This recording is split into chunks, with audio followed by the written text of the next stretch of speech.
il était en train de leur remonter un peu les bretelles. Il dit, je suis plein de bonté, plein d'amour pour vous, mais quand je suis loin, j'ai quand même cette inquiétude-là. Pourquoi? Parce que beaucoup de vous estiment que nous marchons comme des hommes. C'est ça d'abord le combat. C'est comment? Le combat spirituel d'abord commence d'abord par la prise de conscience. De savoir que le combat que tu mènes n'est pas physique, n'est pas humaine, comme on dit. Il dit ici, ce que j'aime bien, il dit contre quelques-uns, contre ceux qui estiment que nous conduisons, shalom Dan, quelques-uns contre ceux qui estiment que nous conduisons de façon purement humaine. Le verset 3, il dit, si en effet nous vivons dans la réalité humaine, nous ne combattons pas de façon purement humaine. En effet, les armes avec lesquelles nous combattons ne sont pas humaines, mais elles sont puissantes.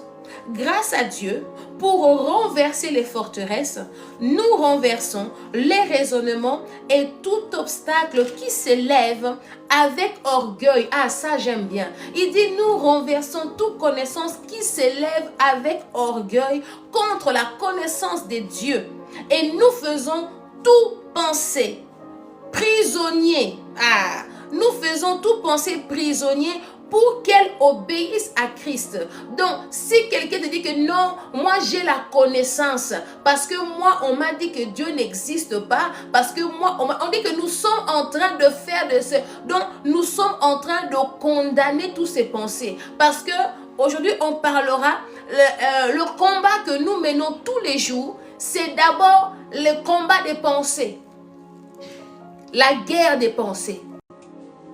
La guerre des pensées, je vais t'expliquer clairement. Qui a comment? Donc, la guerre des pensées peut t'emmener à la dépression. La guerre des pensées, parce que l'ennemi, ce que j'aime avec Dieu, c'est quoi? Pas trop parler. On va prendre Luc 4. Luc 4, on va lire donc jusque le verset 14, mais on va lire pas à pas. Le verset 13. Luc 4, on commence le verset 1er, la Bible dit, Jésus rempli du Saint-Esprit revint du Jourdain, il fut conduit par l'Esprit dans les déserts, où il fut tenté par le diable pendant 40 jours. Il ne mangea rien durant ces jours-là, et quand cette période fut passée, il eut faim. Le diable lui dit, si tu es le Fils de Dieu, ordonne à cette pierre de devenir du pain. Jésus lui répondit, il est écrit, l'homme ne vivra pas de pain seulement, mais de toute parole de Dieu. Le diable l'emmena plus haut sur une haute montagne et lui montra en un instant tout le royaume de la terre. Puis il lui dit, je te donnerai toute cette puissance et la gloire de ce royaume, car elle m'a été donnée et je la donne à qui je veux.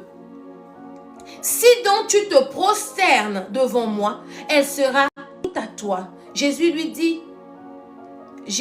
lui répondit, retire-toi Satan. En effet, il est écrit, c'est le Seigneur ton Dieu que tu adoreras et c'est lui que tu serviras.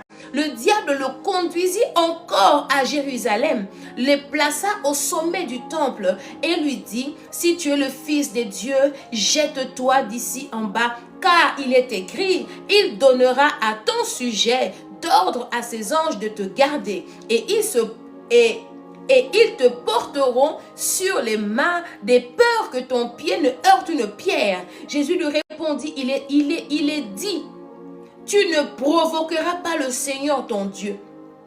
Après l'avoir tenté de toute cette manière, le diable s'éloigna de lui jusqu'à un moment favorable. La Bible ici est en train de nous montrer le combat de l'esprit.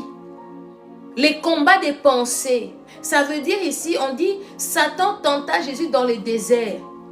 On dit que Jésus rempli de l'Esprit Saint revient du Jourdain. Là, il revient du baptême.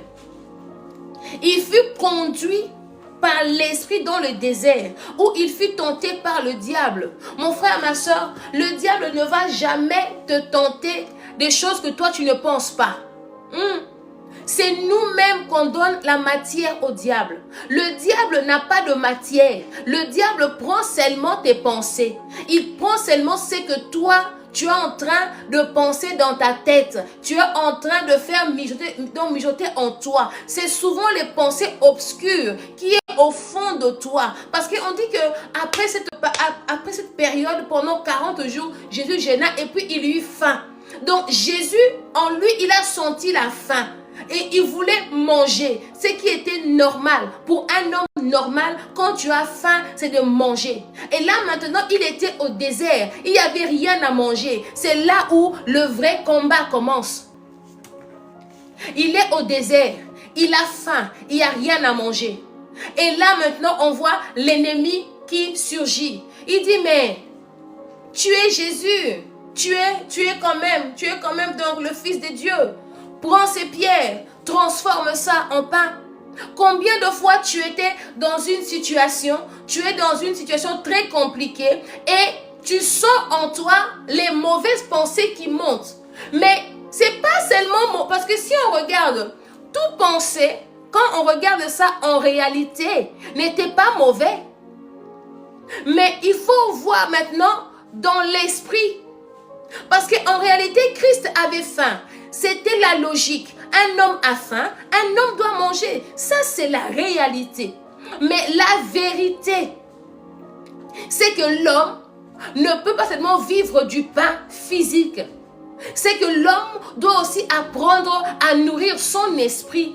C'est que c'est pas parce que tu as faim, automatiquement on te présente le pierre, on dit fais ça en pain, toi aussi tu le fais.